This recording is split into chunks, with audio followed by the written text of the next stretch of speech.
ciidamadii marka askarta ahaa ee ku jiray dagaalka ku jiray oo buraashado watay oo ka soo firxaday dagaalkii ingiriiska ayaa 1941 nagu soo biiray ayagana marka nimankan waxaa leeyahay waa buraashadley waa la dejiyey waxaa dhacday marka taariikhda waxaa dhacday nimankii ka soo jeeday nimanka askarta ee buraashadaha wata firkoodii baa naga batay annagoo dhan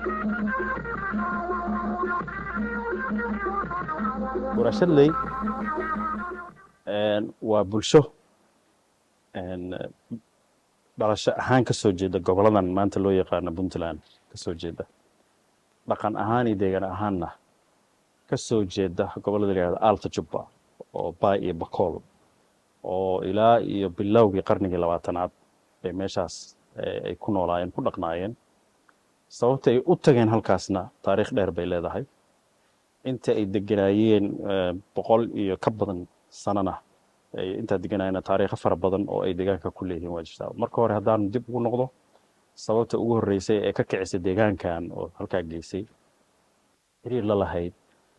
halgankii daraawiishta oo reerkan aniga ka soo jeedo oo hoose daraawiishta bay aad ugu jireen oo waxaa la oran karaa dadkii budhigayaasha daraawiishta u ahaa bay ka mid ahaayeen oo taariikhahaas meelo badan baa ay ku xusan yihiin referencena u leeyihiin reerkaas hoose aan kasoo jeedo sax oo aniga awoogay labaad allah u naxariistee buu ahaa raggii ugu horreeyey oo ayagoo hub wata oo jabuuti ka soo gatay oo la dagaashan saldanadii hobyo buu hoodle oo sayid maxamed cabdilla xasan oo markaa malcaamad ku haya jooga oo laakiin dareenka halganka uu ku jira soo meesha ay la kulmeen raggaas awoogay labaad baa ku jira nuurudiin aadan diireen maxamed cabdilla baa la yihahdaa maxamed cabdilla ku jira raggaas oo madaxda ka mid ahaa marka meeshaas waan meesha ay daraawiishta ka bilaabatay niman ayagu la dagaashan saldanadan saldanadu way ka tirsanaayeen oo dad raciyad ahoo saldanada hobyo ka tirsan bay ahaayeen marka waa isqaniineen kolley siba isu qaniineen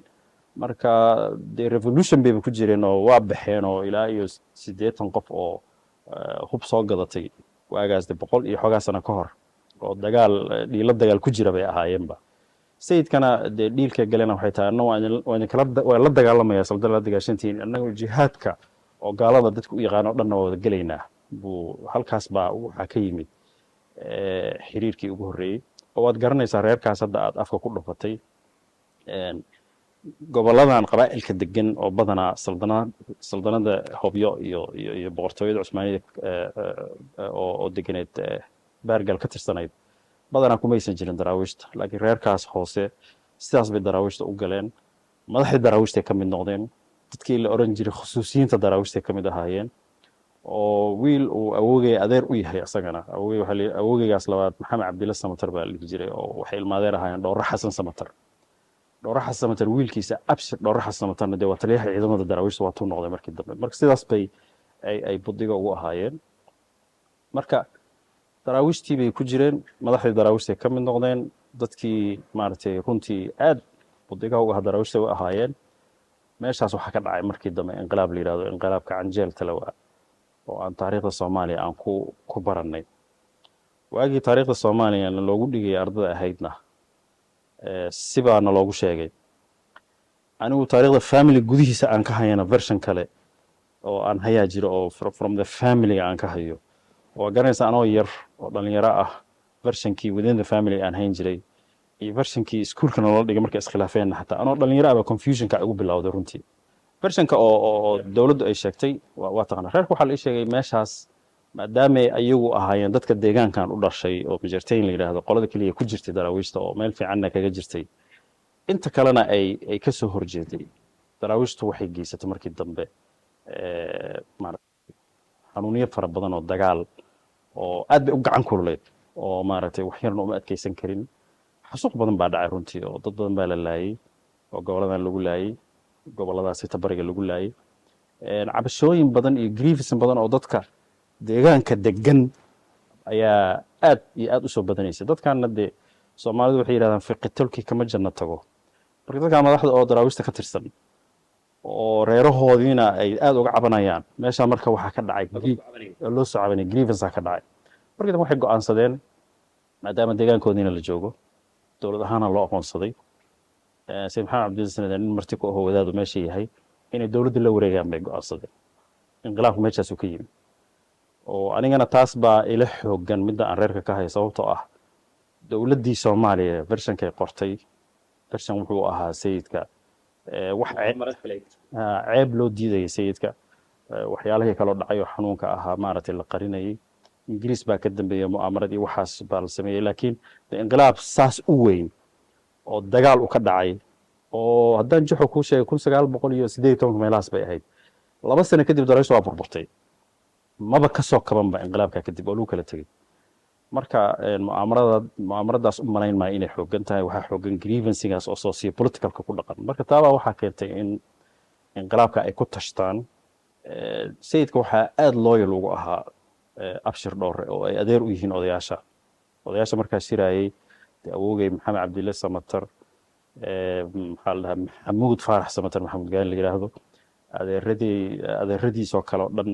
maaragtay warsame cabdille samatar iyo raggaasaa ku jiray raggaas marka adeer bay u yihiin oo in adeerkood baa dhalay abshir dhowrena aad buu loyal uga ahaa sayidka jihaadkana waa aaminsanaa dee saydigiisna waa ahaa oo abshir dhowre walaashiis buu qabay sayid maxamed cabdille xasan oo xasan dhowre la oran jiray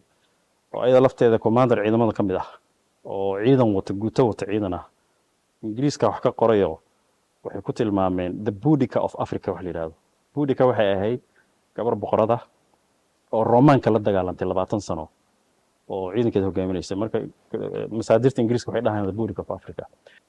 abshir dhowrena reerkii wuxuu ka dhex helay mu'aamarada ka dhex socota asaga baa marka gacan bira ku qabtay oo raggaasaan kuu sheegayo dhan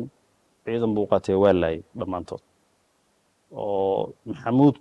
faarax samatarka hadda aan sheegay maxamuud gaani la yidhaahdo magaca abshir ninka u bixiyey weeye isagaa gacantiisa ku dilay odayaasha dhanna waa laayay waxa la isku laayanayana waa power adeeradiis weeye ninkaas arrintaas daraawiishta ayuu loyal u ahaa jihaad inay tahay buu aaminsanaa go'aan askariyeed buu qaatay inuu damiyo arrintaa meesha ka dhici lahayd taas marka waxay keentay dhib weyn bay keentay reerkii waa kala yaaceen dagaal ahli ahoo hoosaa dhacay awoogay marka wuxuu go'aansaday reerkii markay reer aad isugu dhoweeyey markaas oo ilmadaayara kulligood markay fidnada ka dhex dhacday awoogay wuxuu go'aansaday inuu ka guuro meesha isagoo 22 jira baa soo haray adeeradiisii wax dhan waa lagu laayay meesha xogaa ciidankii u soo haray iyo dadkii maatada ahaa ee la socday wuxuu go'aansaday inuu eyl ka tago oo bakool ah marka bakool iyo eyl imise isu jirtaa waa 1 kilomitir waxaa ka baxaysaa nuugaal oo waxaa maraysaa mudug oo waxaa maraysaa galgaduud oo waxaa maraysaa hiiraan ka bacdi waa bakool aadaysaa sababta uu u go'aansaday marka taariikhda aan ka hayo reerka waxay sababta uu u go'aansaday inuu aado bakool baa waxay ahayd inqilaabka intuusan dhicin ka hor awoogay diiray maxamed wuxuu ka mid ahaa ciidankii daraawiishta commanderska operationka loogu diri jiray goboladaas gobolada bakool iyo baay iyo hiiraan inuu ku tegay marka wuu soo arkay meesha dhulka bakoolna ma aqaan inaad taqaanidee dhulkaas adable la yidhahdaa adable waa dhulka ugu roobka badan Soomaaliya waxaan u malaynayaa goboladaas baay iyo bakool oo Alta Jubba la yidhaahdo iyo gobolka Sanaag baa ugu roob badan Soomaaliya markuu roobka da'o oo ay barwaaqada tahay it's an amazing environment waa wada green waa meelaha ugu qurux badan Soomaaliya ilaa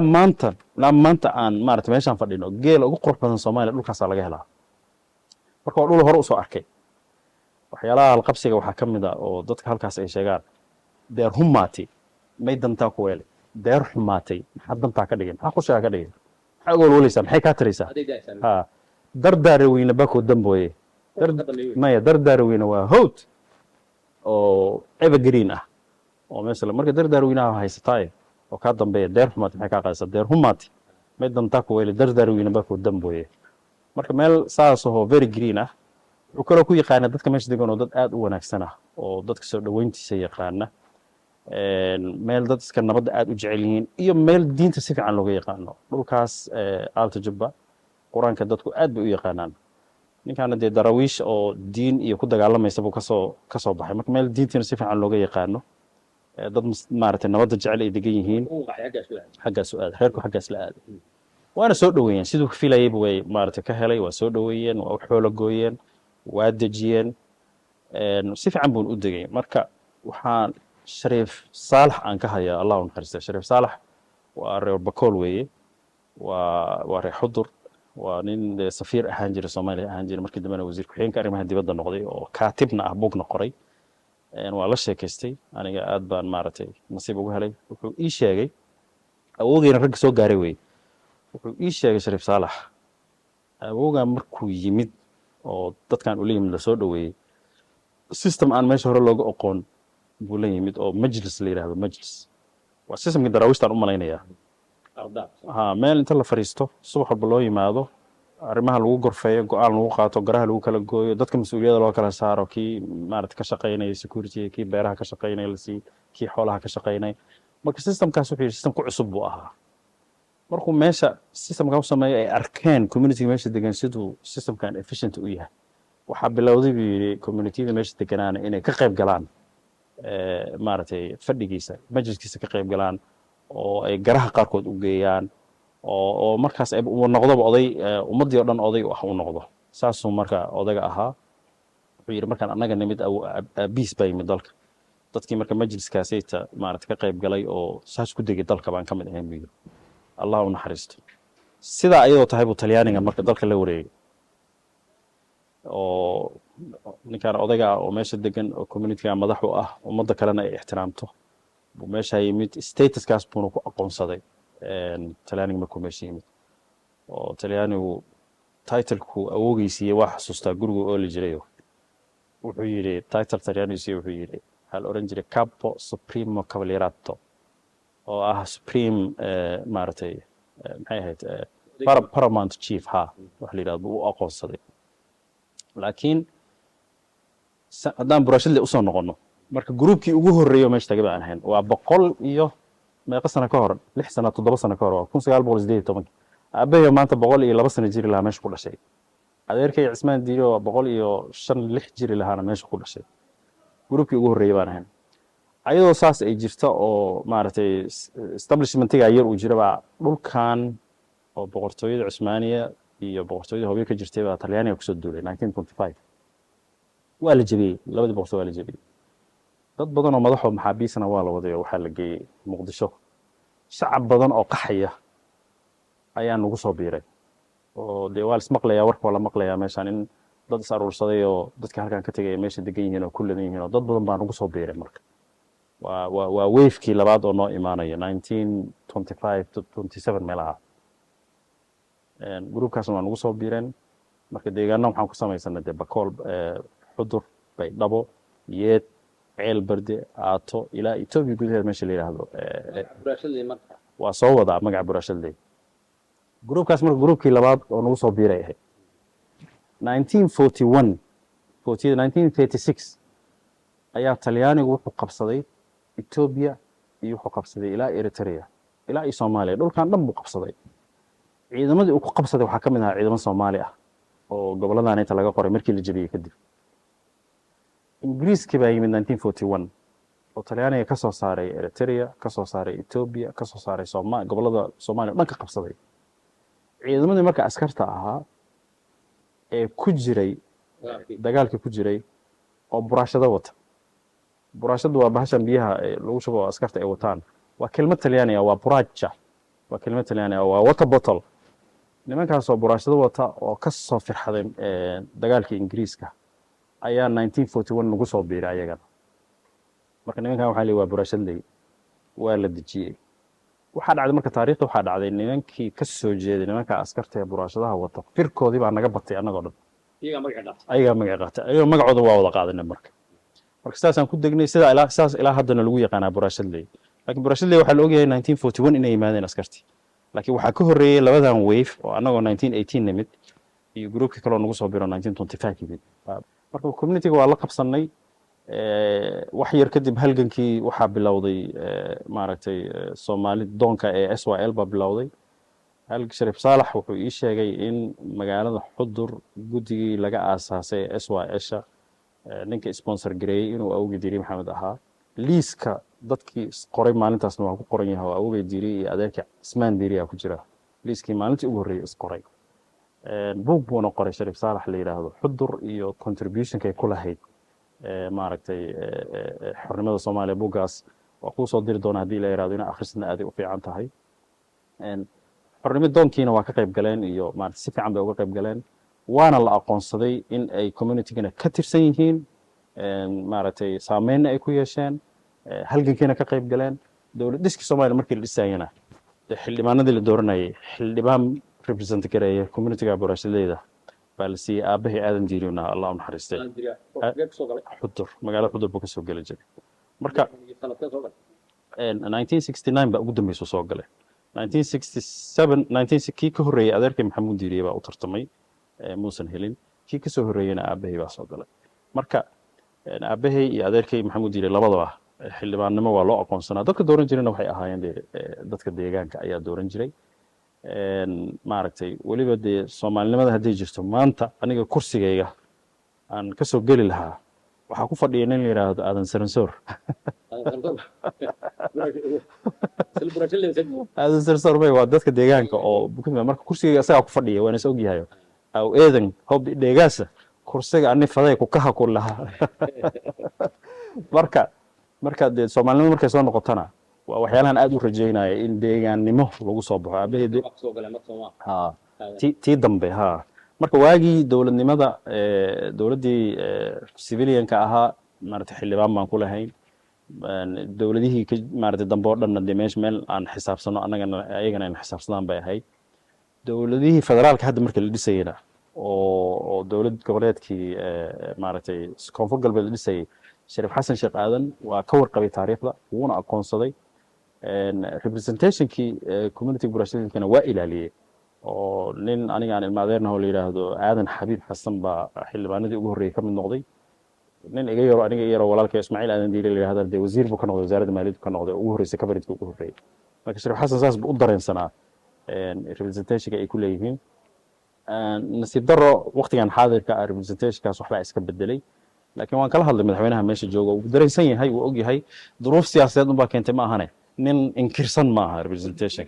communitygaas horta waxay u bateen dad reer magaala oo de baydhabo iyo xamar bay u badnaayeen waayihii dambe baydhabo iyo xamar iyo kismaayo iyo magaalooyinkii waaweynaa ee soomaaliya dadkii deganaa majoritygooda maanta waxay u badan yihiin dadka qurba joogta ah oo dibadda sii aaday sabab waxa keenana dee dad xoogaa wax heli karana way ahaayeen dad xoogaa wax indhaha u fiiqan yihiinna way ahaayeen oo maaragtay dibaddaasaa la wada aaday laakiin ilaa iyo hadda deegaanku si fiican bay u degan yihiin dadkii aan ka kicin oo magaalada yeed waa degan yihiin oo guddoomiyaha degmada yeed mar walba way noqdaan ayaa maaragtay dadkaas communityga burashadeyda ah ceel berde waa degan yihiin xudur si fiican bay u degan yihiin dad badanaa halkan kasoo jeeda deegaan kasoo jeeda waxyaalaha ay ka caafimaadeen waxaa ka mid ah waxyaalaha ay ka caafimaadeen burashadeyda waxaa ka mid ah sheekadan oo aad kale isu kala saasaaro qabiilka hoos la isla aado sidii basashii si loo kala dhilayo labada ilma adeerta alle gaaro waa ay ka fiyow yihiin oo ayaga magac guud oo dadka deegaankan ka tegay ah oo maadaanan afka ku dhufta harti ah bay isticmaalaan ilaa hadda magacyadaa hoose ma isticmaalaan marka way degan yihiin ceel barday degan yihiin yeed bay si fiican u degan yihiin aaltay degan yihiin gudaha kilka oo meel la yidhahdo baarrey bay degan yihiin xudur waa degan yihiin baydhabo iyo luuq iyona dee hanti way ku leeyihiin maaragtay miyiga way degan yihin meelahaas aan kuu sheegaya miyigooda degan yihiin ceel barde iyo yeed iyo baarrey iyo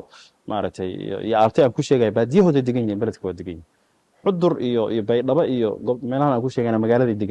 deganaayeen haddana waa degan yihiin weli oo kama ay maqnaa marka dad aad loo yaqaano oo meeshaas degan oo communityga ka mid noqday in badan oo ka midana halkan way timid oo waan ku arkay garow waan ku arkay community ka tirsan burashadeydi waan ku arkay waa yimaadeen oo dee kala gurguurkaasaa keenay kismaayona waan ku arkay laakiin weli degaan kama soo tegin way degan yihiin way ka tirsan yihiin dowlad goboleedka south west ay ka tirsan yihiin dhanka baarreyna waxay ka tirsan yihiin kilka shanaad bay ka tirsan yihiin marka dad meesha degan weeye annagana dee waa isxisaabsanaa waana iska warqabnaa meelay joogaanna waa isxiriiriyaan xiriiro badan oo dee communityga ay la deganaayeenna way leeyihiin waxaa laakiin aad aan rabaa inaan ku daro talyaaniga wuxuu isku dayey in uu sameeyo markuu boqortooyada ahaa 1930 xoogaagi wuxuu rabay inuu sameeyo dabaqado ka sameeyo Soomaaliya oo markuu yimid oo inuu kaaba meeshan ka yahay odaga ay aqoonsadeen iyo kaaba qabiilada dalka oo dhan wuxuu ka soo aruuriyay caruurtooda ka soo aruuriyay wuxuu establish gareeyay school la yiraahdo iskuul elida buu damcay inuu establish gareeyo si boqortooyooyin iyo dabaqado talyaaniga ku xiran iyo loo sameeyo. marka iskuulkaasaan waxaan xasuustaa halkaas waxay xasuusiyey waxaan ku arkay sawirka waxaan ku arkay ugaas yaasiin allah u naxariiste. marka iskuul yidhahdo iskuule filia de cabo de somal yani caruurta kaabayaasha soomaalida iskuul loogu talagalay buu sameeyey. ugaas yaasiin baa ka mid ah dadka ku jira. aabahayna waa ku jiray oo dee maaragtay dhalinyarada waxaa kaloo ku jiray halkan waxaa kaga jiray saldanada nugaal oo aan la kulmay oo aan aad ula saaxiibay markii dambe xataa allah u naxariiste maxamed cali dacar. saldanada mudug waxaan u malaynaya inuu kaga jiray allah u naxariiste muuse islaan.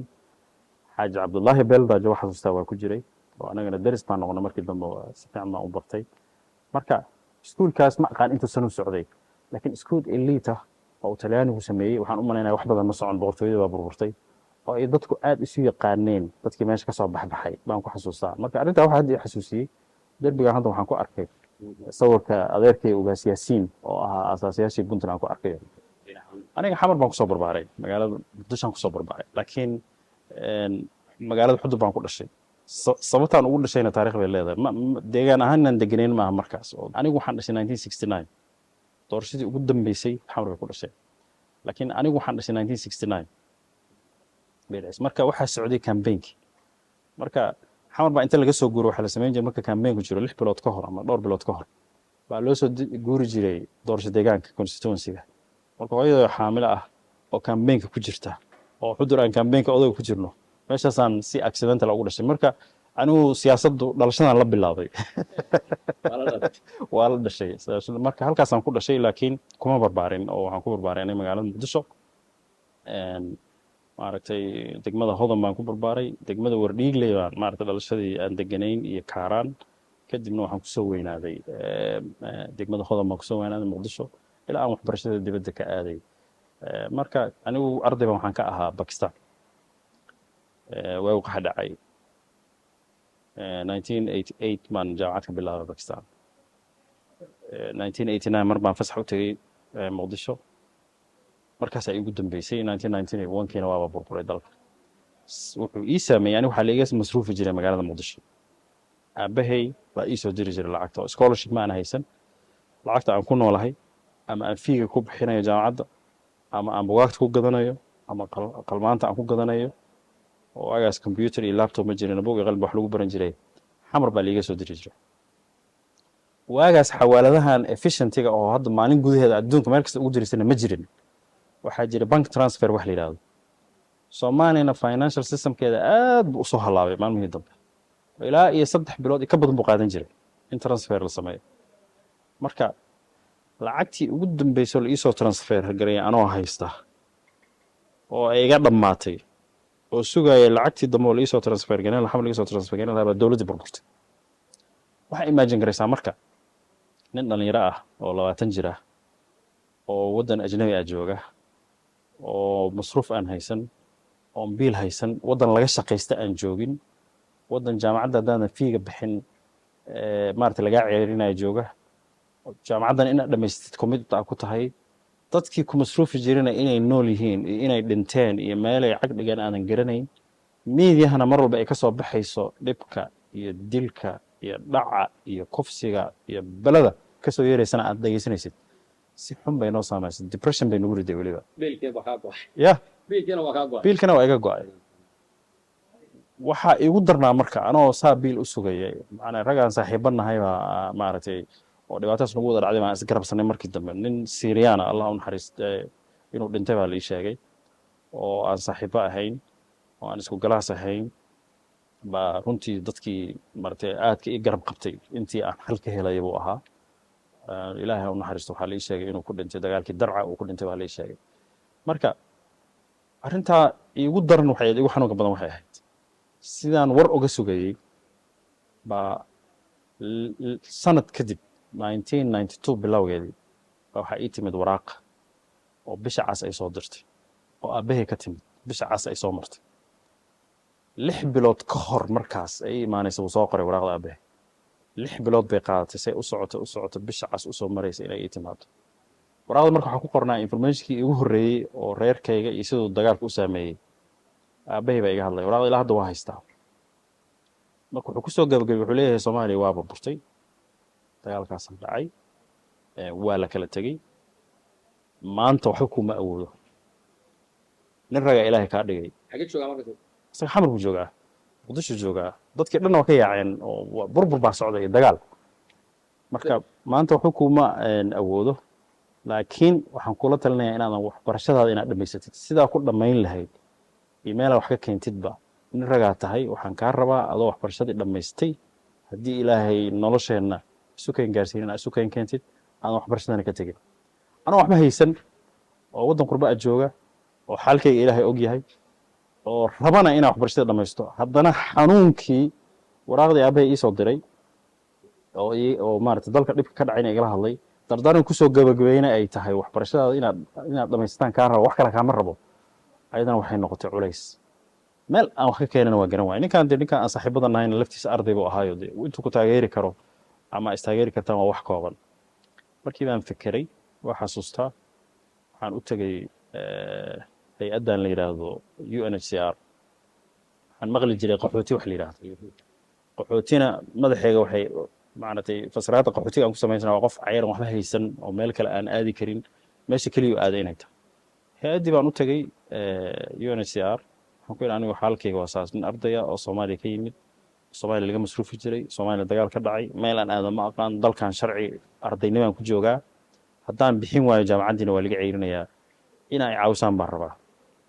anaga waxay dhaheen dadka qaxootiga ah oo political asylumka ah oo afghanistan ka yimid baan caawinaa adig kuma caawin karo sidaan ugu noqnoqonayo baresharka soomaaliyana u badanayay oo adduunkana la arkayay somalia say u burburtay markii dambe headquarterka oo maaragtay Geneva baa waxaa laga soo go'aamiyey after few months 3 bilood kadib in special case loo sameeyo soomaalida car protection oo UN-tana la siiyo xoogaa yaroo dhaqaalana loo qoro halkaasaa marka faraj ilaahay iga furay ummad badan oo soomaaliyeedna markaas halkaas ilaahay faraj uga furay waxaan marka keenay in nolosheena inta ugu badan professional aan UN-ta u shaqeeyo UN-ta mar walba waxaan u hayaa abaal meel xun bay maaragtay iga soo baxeen. Thank you very much.